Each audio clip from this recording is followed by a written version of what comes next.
नमस्कार दोस्तों, मैं हूँ खुशबू सिन्हा और मेरे यूट्यूब चैनल में आपका स्वागत है। तो बहुत सुंदर एक मैं गीत लेकर आई हूँ आप सभी के लिए तिलक का। तो आप ध्यान से सुने और कमेंट में लिखकर बताएं कि आपको कैसा लगा।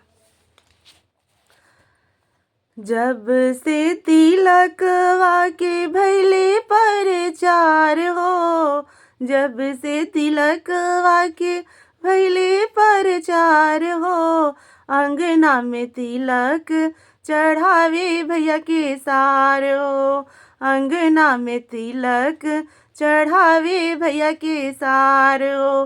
थाली ले आइलन साले, लोटा ले आइलन, तिलक चढ़ा के साले कैलन परेशान हो, तिलक चढ़ा के साले कैलन परेशान हो।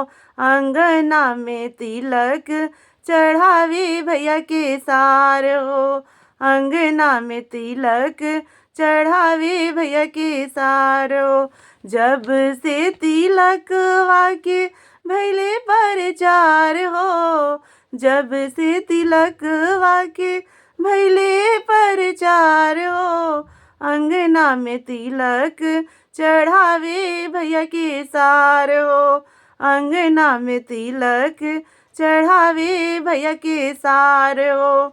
सूट वाले अइलन साले, बूट वाले अइलन हो, सूट वाले अइलन साले, बूट वाले अइलन हो।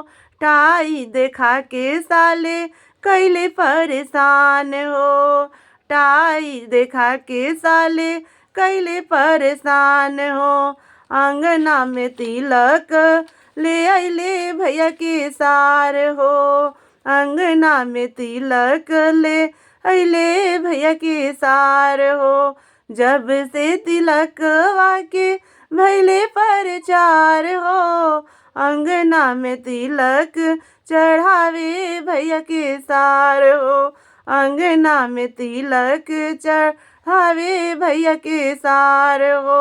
अंगूठिया ले अइले साले, सिकड़ी ले अइले हो, अंगूठिया ले अइले साले, सिकड़ी ले अइले हो। घड़िया देखा के साले कैले परेशान हो, घड़िया देखा के साले कैले परेशान हो। अंगना में तिलक चढ़ावे भैया के सार हो, अंगना में तिलक चढ़ावे भैया के सार हो।